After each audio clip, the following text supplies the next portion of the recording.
कि माइग्रेन की बीमारी होती क्या है? माइग्रेन की बीमारी एक न्यूरोलॉजिकल डिसऑर्डर है जो आजकल हर घर में कोई न कोई इससे जरूर प्रभावित है। कॉन्स्टिपेशन और एसिडिटी की वजह से भी माइग्रेन हो जाता है। बहुत पेशेंट का ब्लड प्रेशर लो भी रहता है या हाई भी रहता है, पेशेंट को माइग्रेन हो जाता है। चंदन की लकड़ी को घिस करके भी यदि हम लोग अपने सिर पर लेप करते हैं, तुरंत हमको इसका लाभ मिलता है। नमस्कार, D5 चैनल हिंदी देख रहे दर्शकों का मैं वंदना स्वागत करती हूं। आज एक बार फिर हम जुड़े हुए हैं डॉक्टर नवीन श्रीवास्तव से। डॉक्टर श्रीवास्तव, आपका बहुत बहुत स्वागत है हमारे इस प्रोग्राम में। आपका भी मेरी तरफ से बहुत बहुत स्वागत है। आज हम बात करेंगे माइग्रेन की बीमारी की। तो सबसे पहले ये बताइए कि माइग्रेन की बीमारी होती क्या है? माइग्रेन की बीमारी एक न्यूरोलॉजिकल डिसऑर्डर है जो आजकल हर घर में कोई न कोई इससे जरूर प्रभावित है। इसके अंतर्गत व्यक्ति को तेज आवाज या तेज रोशनी के कारण सिर में तेज दर्द होता है। ऐसा महसूस होता है जैसे सिर पर किसी ने हथौड़ा मार दिया है। इसे अधकपारी के नाम से भी जानते हैं। ये सिर के किसी दाहिने या बाएं एक तरफ नहीं होता, इसलिए इसको अधकपारी बोलते हैं। ये बीमारी का कई प्रकार है, जिसमें कुछ प्रकार का नाम मैं लेता हूँ कि जिसमें हीमोप्लेटिक माइग्रेन है, बेसिलर माइग्रेन है, फेसियोप्लेजिक माइग्रेन है, ऑप्थेल्मोप्लेजिक माइग्रेन है, रेटिनल माइग्रेन है, पोस्ट ट्रॉमेटिक माइग्रेन है, इक्विवेलेंट माइग्रेन है और न्यूरोलॉजिया है। तो कुछ इसके प्रकार हैं जिसमें पेशेंट को बहुत तेज सिर दर्द होता है। माइग्रेन होने का कारण क्या है? किस वजह से होता है माइग्रेन? प्राकृतिक चिकित्सा की यदि बात की जाए तो यदि हमारे बॉडी के अंदर किसी खास पार्ट में ब्लड या ऑक्सीजन का सप्लाई सही ढंग से नहीं होता है, तो ब्रेन में कहीं ना कहीं जितना ऑक्सीजन हमको मिलना चाहिए या जितना ब्लड का सप्लाई होना चाहिए उतना हम लोग को नहीं हो पाता है। बहुत सारे केस में ये हार्मोनल डिसऑर्डर के अंतर्गत भी आता है। हमारे शरीर में एक हैप्पी हार्मोन होता है जिसे सेरोटोनिन कहते हैं। इसके इम्बैलेंस की वजह से भी माइग्रेन हो सकता है। इसके अलावा बहुत सारे पेशेंट को एसिडिटी की समस्या होती है या कॉन्स्टिपेशन की समस्या होती है। कॉन्स्टिपेशन और एसिडिटी की वजह से भी माइग्रेन हो जाता है। बहुत पेशेंट का ब्लड प्रेशर लो भी रहता है या हाई भी रहता है, उस कंडीशन में भी पेशेंट को माइग्रेन हो जाता है। इसके अलावा बहुत अधिक एंटीबायोटिक दवाओं के सेवन से भी माइग्रेन हो जाता है। या कभी बचपन से लेकर के कभी हम ऐसी जगह पर गिरे हैं जिससे हमारे सिर पर इसका प्रभाव पड़ गया है, तो उस कंडीशन में भी इस तरह की समस्या आ जाती है। या हम शरीर से बहुत अधिक काम लेते हैं, मेंटली बहुत अधिक हम काम लेते हैं, तनाव अपने आप को देते हैं, तो उस कंडीशन में भी इस तरह की समस्या हो जाती है। तो इतने सारे कारण हैं जिसकी वजह से हमको माइग्रेन की समस्या होती है। इसके क्या लक्षण होते हैं? मतलब कैसा फील होता है एक पेशेंट को? जब कभी हम धूप में निकलते हैं, तेज धूप कारण या तेज कारण हमको सिर में बहुत तेज दर्द महसूस होता है। इसके अलावा बहुत सारे पेशेंट को उल्टी का भी लक्षण आता है। बहुत सारे पेशेंट को चक्कर आने भी लगता है। तो इस तरह के लक्षण जब शो होते हैं तो माइग्रेन का दर्द हमको समझना चाहिए। प्राकृतिक चिकित्सा में इसका क्या इलाज है?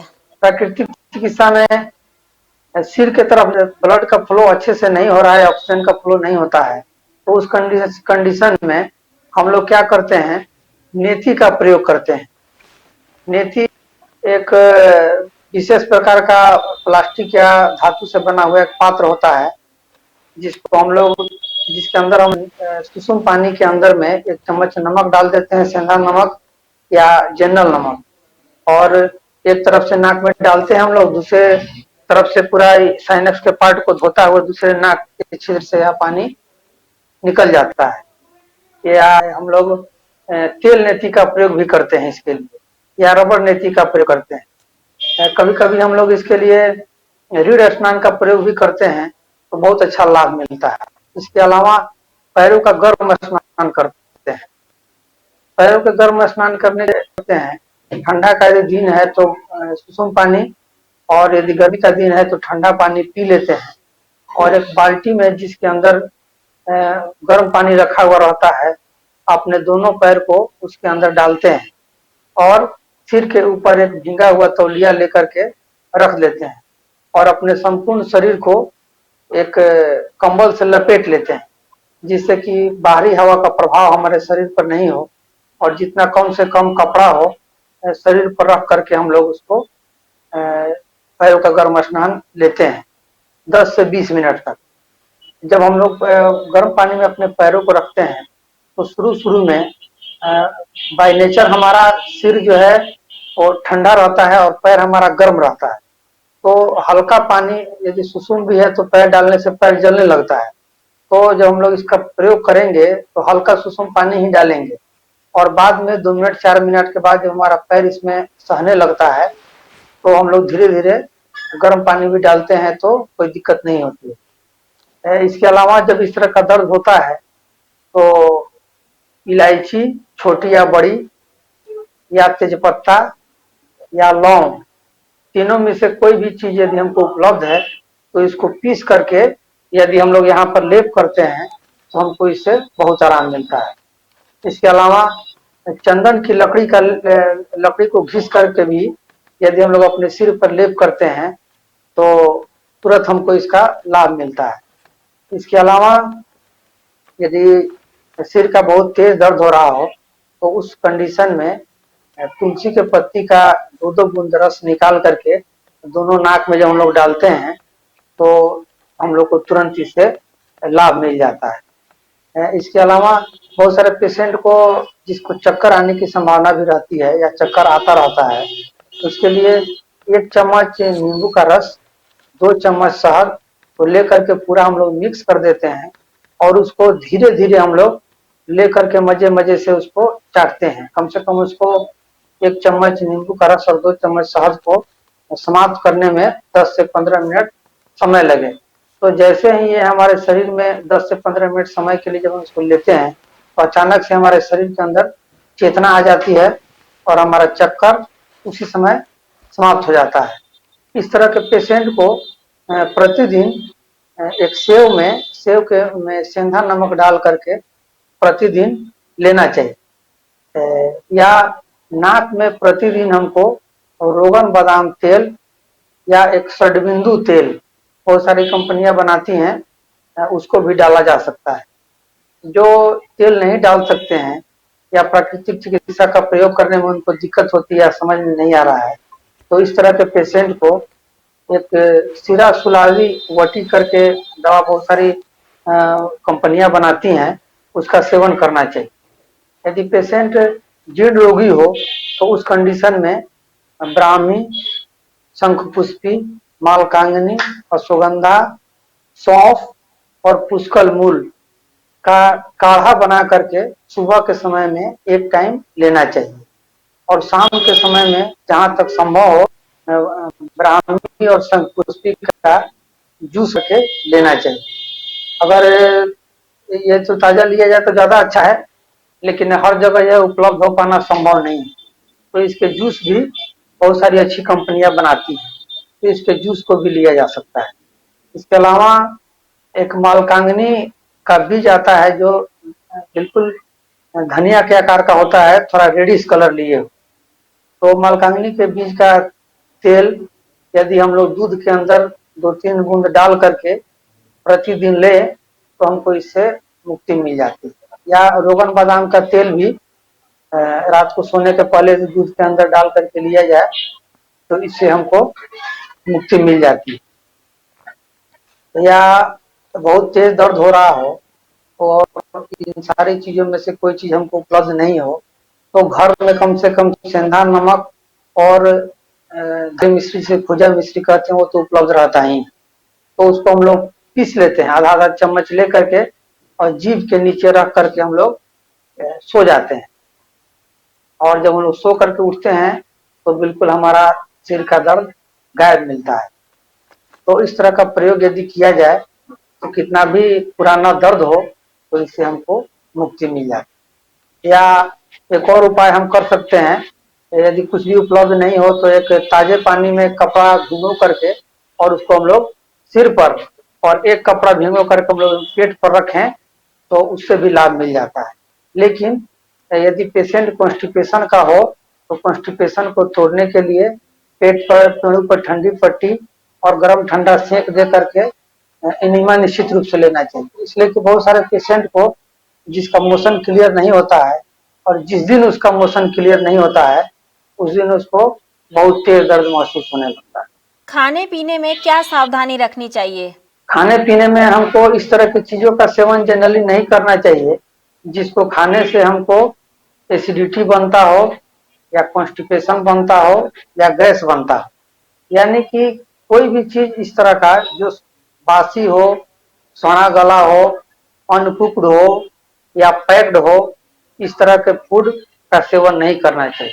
कोई भी प्रोसेस फूड किसी भी तरह के प्राकृतिक चिकित्सा में पूरी तरह से बैंड किया गया है, क्योंकि इनमें उपलब्ध जो हानिकारक केमिकल्स हैं वो हमारे शरीर को तरह तरह से प्रभावित करते हैं। और भूल करके भी कभी भी जब भी हमको सिर के अंदर दर्द हो तो कोई भी पेन किलर का सेवन नहीं करना चाहिए। बिल्कुल सावधान।